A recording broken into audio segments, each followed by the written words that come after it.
Welcome, human biology students, to chapter 3. We'll be talking about the cell in this chapter. Again, I can't stress the importance enough of doing the dynamic study modules, which will go into this material a lot more detailed. I try to keep these lecture videos a little shorter only because to encourage people to watch them. So we'll go through the outline of the cell. The cell theory is fundamental in the principle of biology, and it states that the cell is the smallest unit of life. Cells make up all living things. New cells can only arise from pre-existing cells, and the two types of cells are either prokaryotic or eukaryotic.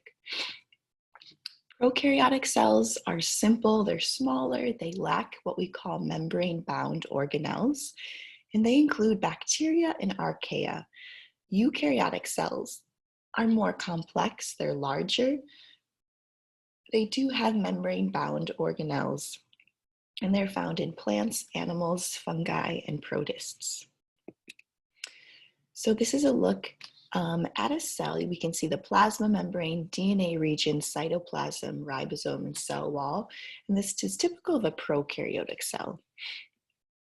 This is a eukaryotic cell, so you can see how it's much more complex, and we start to see all of these organelles within it.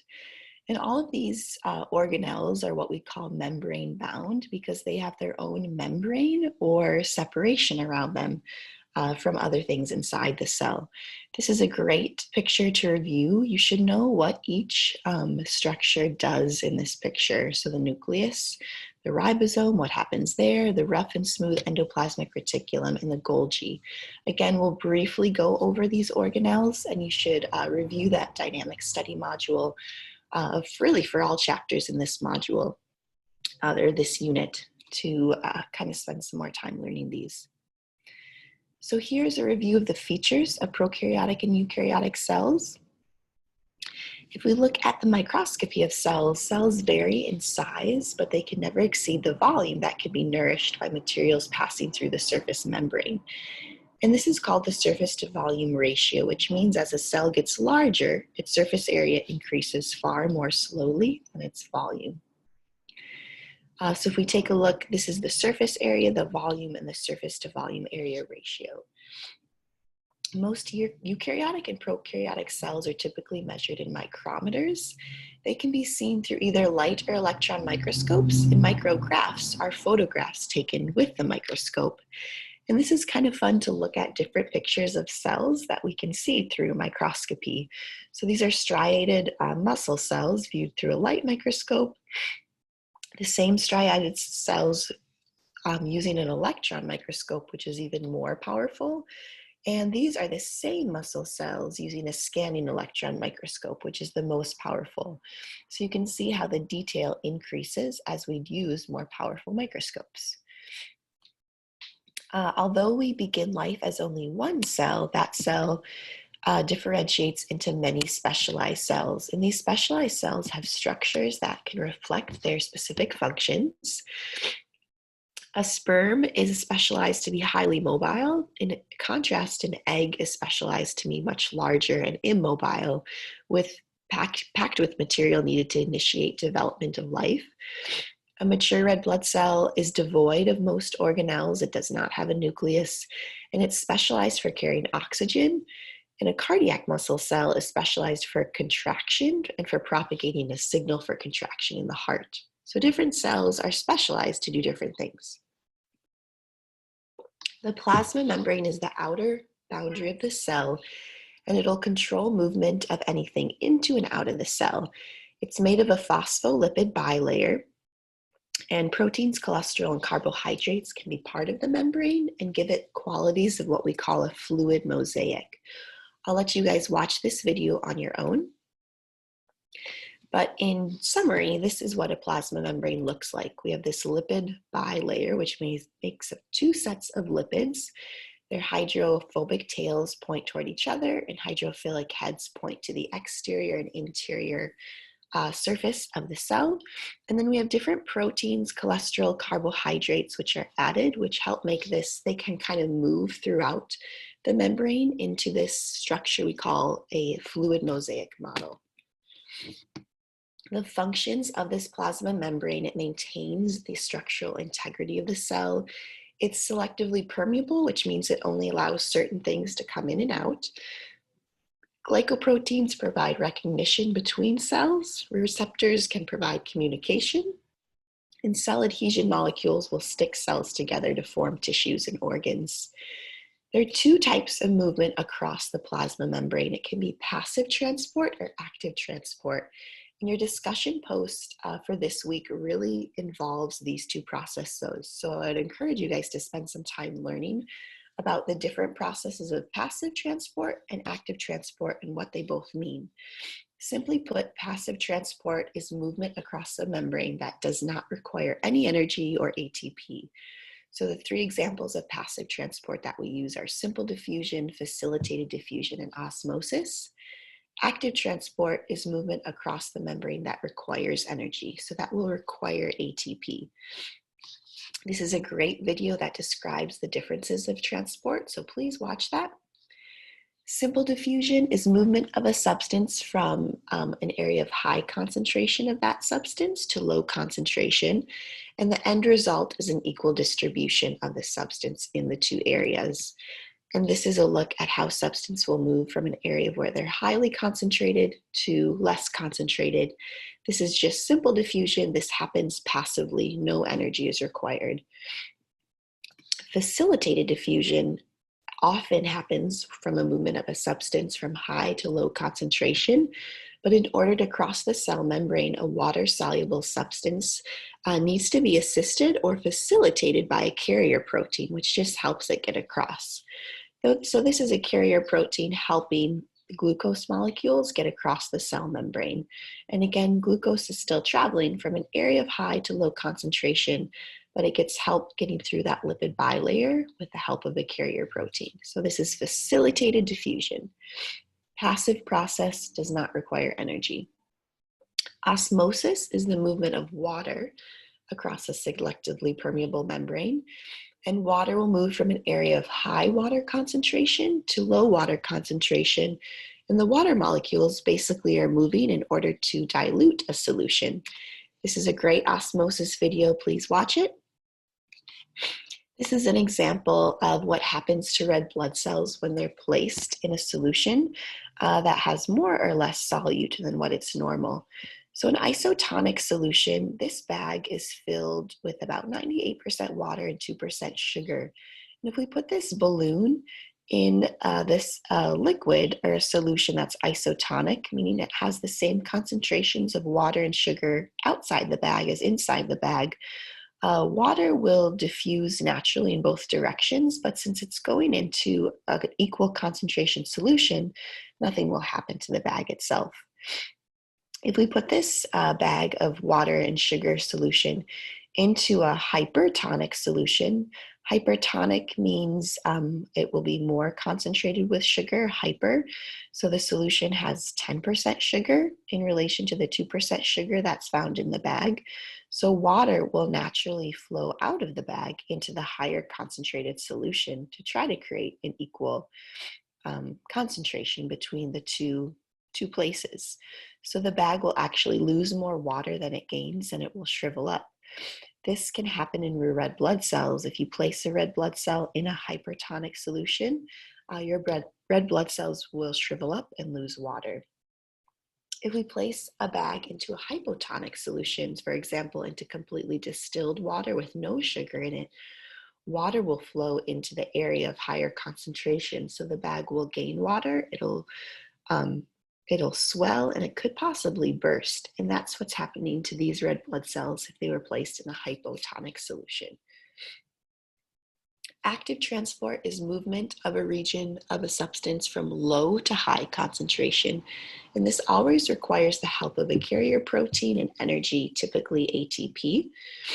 And a substance will move through the lipid bilayer from an area of low concentration to high concentration with the help of a carrier protein and also energy, because you need energy to go against the concentration gradient. Endocytosis applies to large molecules, single cell organisms, and droplets of fluid. It's a region of the plasma membrane where it engulfs a substance to be ingested and then pinches off from the rest of the membrane. There's two types of endocytosis. We can have phagocytosis, which is cell eating, large particles or bacteria, and penocytosis, cell drinking, which will be kind of bringing in smaller droplets of fluid. So endocytosis is engulfing something into the cell that's too big. So this is a look at endocytosis engulfing something that's larger. So this would be phagocytosis, cell eating, and penocytosis would be cell drinking, something a little bit smaller, usually liquid. And you can see how the cell membrane kind of surrounds the substance, pinches it off, and brings it into the cell. Exocytosis is then the opposite, where large molecules are enclosed in membrane-bound vesicles. They travel to the plasma membrane, and then they're released to the outside.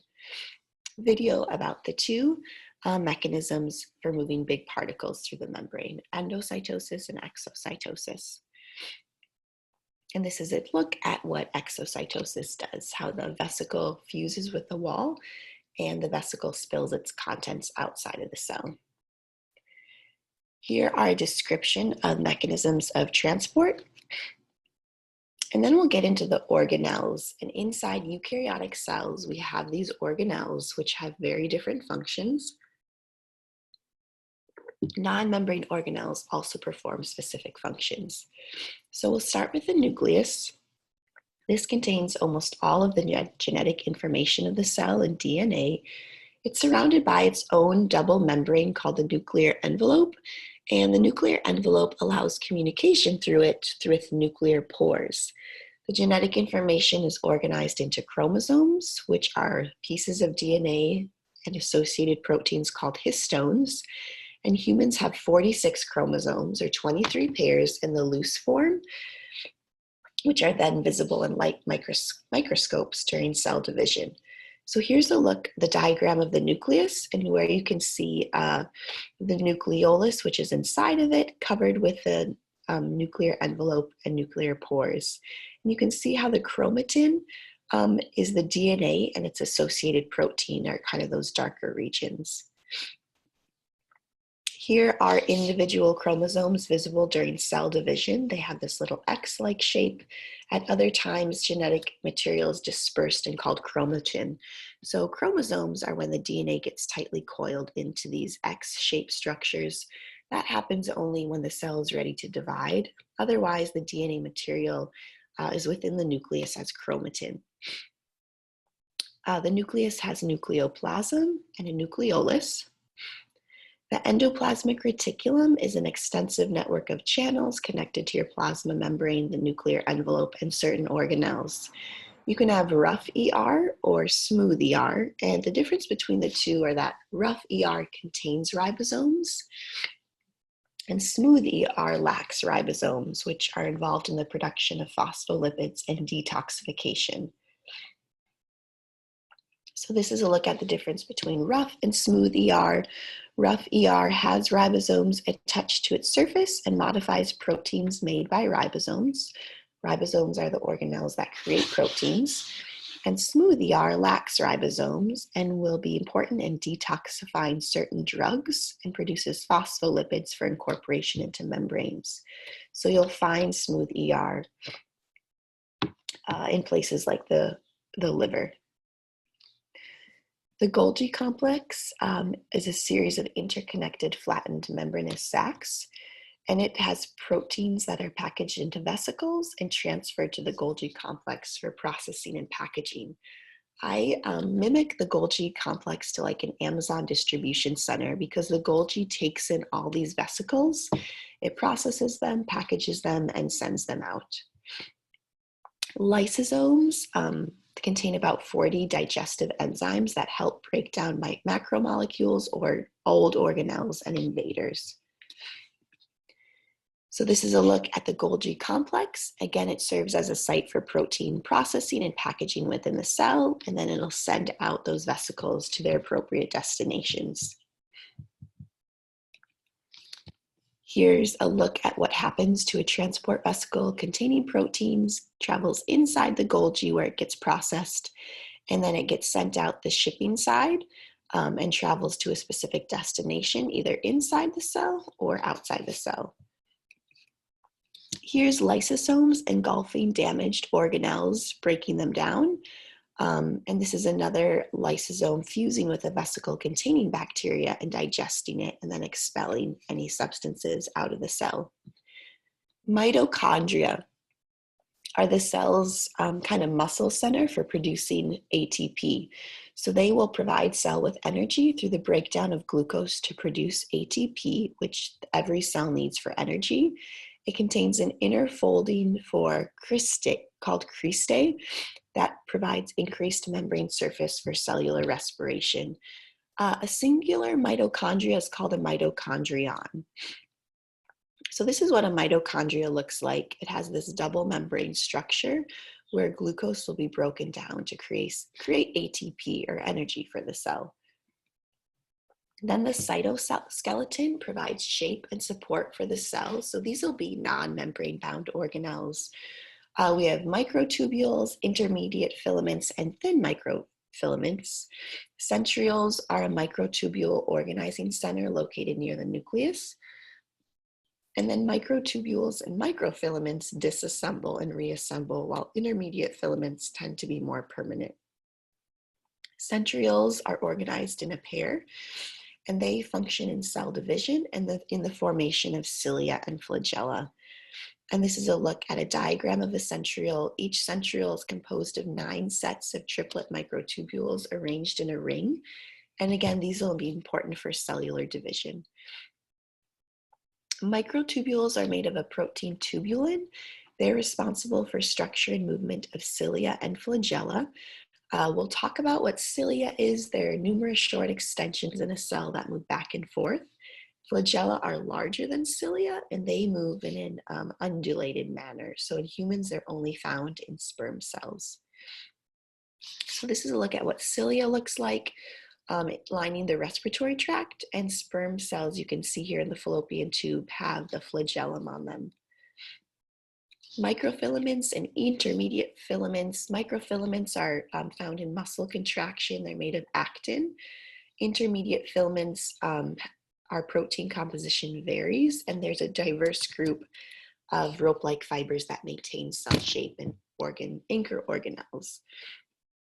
So here's a cytoskeleton video that'll be helpful to watch. Cellular respiration and then fermentation in the generation of ATP. Cellular metabolism includes all the chemical reactions that take place in a cell. It's organized into metabolic pathways in a series of steps, and specific enzymes will speed up each step. It can be either catabolic or anabolic, and we'll talk about what that means. Both are catabolic pathways that generate cellular energy, where complex molecules are broken down into simpler compounds and energy is released. So that's what catabolism means.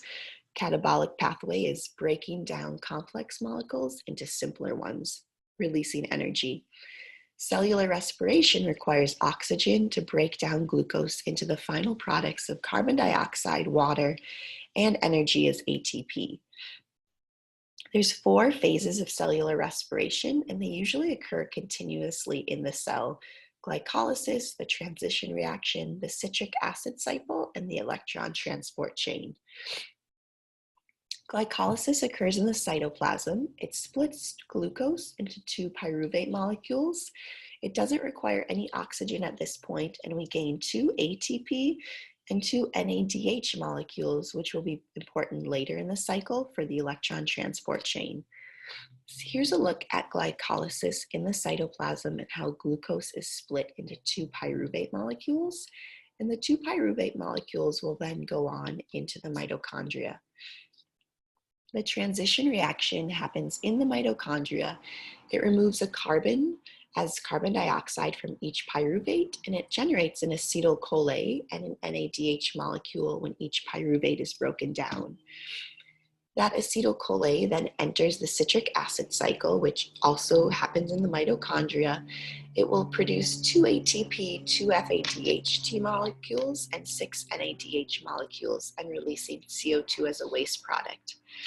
This citric acid cycle is extremely complex, but it's basically taking the acetyl-CoA that was made in that transition step and creating more NADHs, which will be important as electron carriers in the final step, and removing carbon dioxide as waste. Here's your transition reaction that takes the pyruvate to forms acetyl-CoA.